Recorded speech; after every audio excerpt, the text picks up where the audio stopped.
Hi everyone. Today I am going to demonstrate how to make ham and cheese scrambled eggs in the microwave. I know a lot of people have not had scrambled eggs in the microwave before, but actually it is a great way to bake scrambled eggs. They taste delicious, they're light and fluffy, and they even did a taste test a few years ago, and it was a blind taste test, so people didn't know which one they were trying, scrambled eggs in a frying pan or scrambled eggs in the microwave, and the microwave eggs won almost every time in this taste test. So you're really gonna like this. Okay, so first thing, I've already got my apron on, I've already washed my hands, so I'm ready to get started. Okay, so step one says spray a microwave safe cereal bowl or a mug with cooking spray. So I'm gonna use a cereal bowl, but I could use like a mug like you use for hot chocolate or coffee. And I am going to give it a light layer of spray.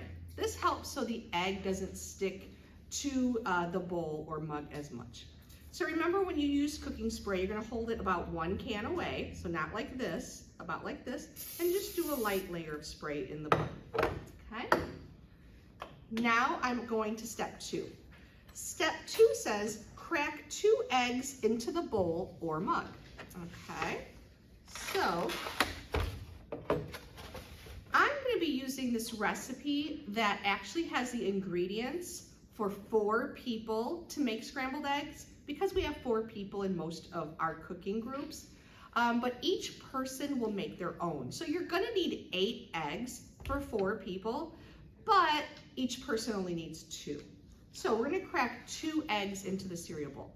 Now, when you crack eggs, you want to hold it, if you've ever played softball or baseball, you want to hold it like you're throwing a fastball with your fingers over the top like this. Not a change up like that. You want to hold it with your fingers over the top, and then you're going to tap on a flat surface like the counter until it gets a crack in it.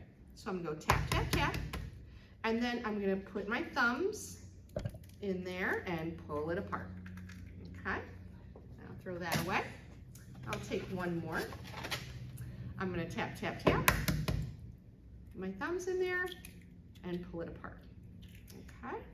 Now I just touched uncooked or raw egg, so I'm going to go over to the sink and I'm going to wash my hands again. So once I get over here, I'm going to turn on half hot, half cold, so I have nice warm water. Get a squirt of hand soap, and I'm going to wash my hands thoroughly in between the fingers, tops, all around, like I washed my hands at the beginning before I started the video. So just wash your hands thoroughly because there's bacteria on the shell and in the egg, so you want to make sure after you're touching the uncooked egg, you want to wash your hands again. Okay, and then I will dry them with a paper towel. Okay, back over to my unit. Okay, so now I am on step 3. 3 says add 1 tablespoon of water. Now 1 tablespoon of water is for 1 bowl of eggs, but actually we're gonna get enough water for 4 people. So if I look at the recipe at the top, it says for 4 people, I need a fourth of a cup of water. Okay, about a 1/4 of a cup, but you can just use a liquid measuring cup and fill it up about halfway. You don't have to measure this because we're going to measure this later. So I'm going to come over here to the sink and get some water in my measuring cup. I don't really need to measure it. Okay, and I'm going to add a tablespoon of water to my eggs.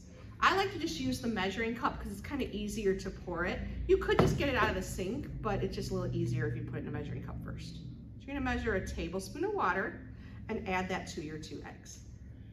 Okay? Now, a lot of times kids, when they see we're making eggs, they get nervous and they don't want to try eggs because they're afraid that there's a baby chicken in there. Let me tell you, these eggs we buy from the store will never have a baby chicken in them, okay?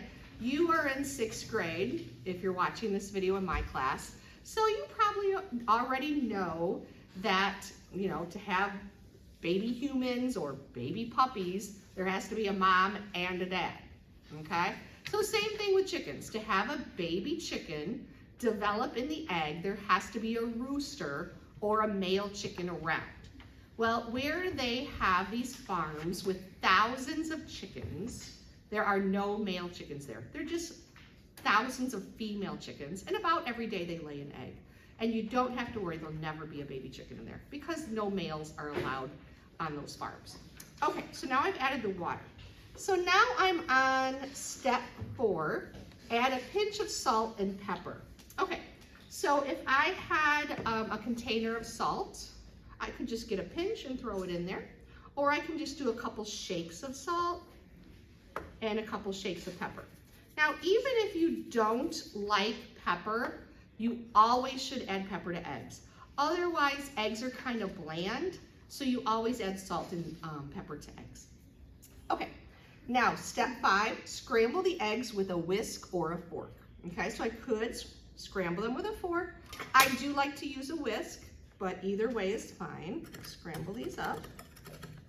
So right now what I'm doing is I'm mixing the egg yolk and the egg white together.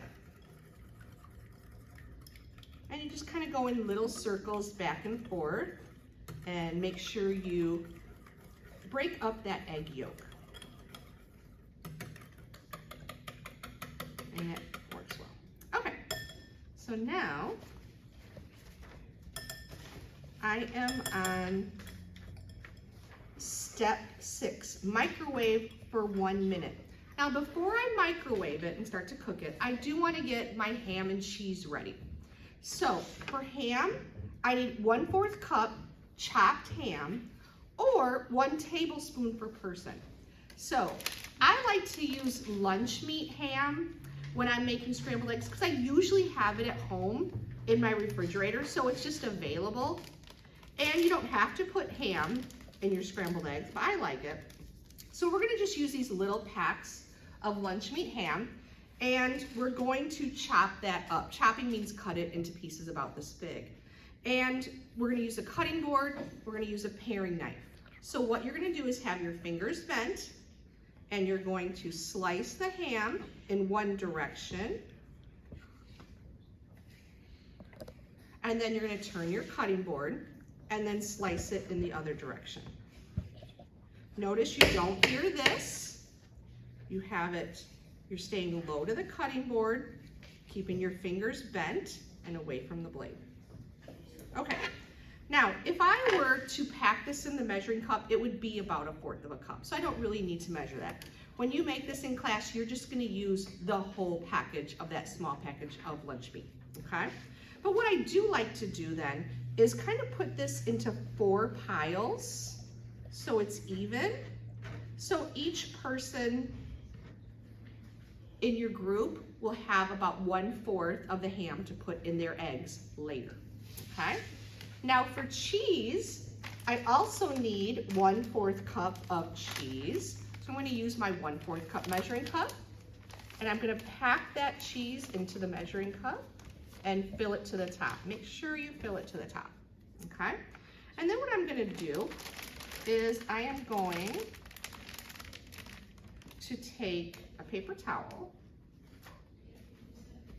and open that up, and I'm gonna take the cheese and put that also in 4 piles for the 4 people. That way so everybody gets about the same amount. Now, this in 1/4 cup, there are 4 tablespoons. So I could measure this, but I don't really need to. I don't have to be perfect on this measurement. With eggs, you don't have to measure perfectly. They still turn out good. Okay, there we go. So now I've got ham for 4 people and cheese for 4 people, and each pile is about a tablespoon. Okay, so now I'm back to step 6, microwave for 1 minute. So I'm gonna walk over here to my microwave, go ahead and put it in, and I'm gonna set it for 1 minute, okay? Now what's happening right now is the microwave is producing microwaves of energy. Micro means tiny, so microwaves are very tiny waves of energy. And those waves are flowing right through the glass of the cereal bowl. And when they flow through the cereal bowl, they hit the egg and they make the molecules of the egg wiggle. And when they wiggle, they rub against each other. And you probably know that when you rub your hands together, that produces heat. And that's what's happening to the eggs right now. The microwaves are flowing through the glass bowl and hitting the egg molecules and making them rub against each other. And that's gonna cook the edge. Now, one great thing about cooking eggs in the microwave, it's super fast. This is a great breakfast for you to make for yourself before school. You can make this faster than getting in the line at McDonald's. All right, so I've taken it out. And you can see that it is mostly cooked. The edges are cooked because that's where the waves hit first. The inside's a little bit moist still because that's where the waves were not hitting it. So if I look to step 7, it says stir in 1 tablespoon of cheese and 1 tablespoon of ham and microwave for 30 seconds more. So I'm gonna go ahead and add my cheese. And this other piles, remember, will be for the other 3 people. I'm gonna add a pile of ham and I'm going to stir that up, mix it up. And this also helps so that the uncooked egg has a chance to get some of those microwaves that are hitting the edge of the bowl. So kind of chop it up, stir in your ham and cheese. Now at home, you could add whatever toppings you like to your eggs. Mushrooms is good in eggs. Cooked bacon is really good. You just have to make sure it's cooked first, or you could use those real bacon bits to go in there. Any kind of cheese is good in there. You could have onion, green pepper, or you can just get a little dollop of salsa. That's really good. All right, so now I've stirred in my ham and cheese, and I'm gonna do another 30 seconds. This will finish cooking the eggs and it will melt the cheese. Now, if I was making this at home, I might want to toast like an English muffin or a bagel. And then when this is done, I could put it on top of the English muffin or on top of the bagel and have like a little breakfast sandwich like you would get at McDonald's or Burger King, and it's really delicious. This is great because eggs are so healthy, so good for you, especially if you're an athlete and you're trying to get more protein in your diet to build muscle. Eggs are great for that. Okay, bring it back over. And now you can see the scrambled eggs are light and fluffy and the cheese is melted and they're just delicious and make a great quick breakfast. Well, I wanted to thank you for watching. I hope you try this recipe and you have a great rest of your day.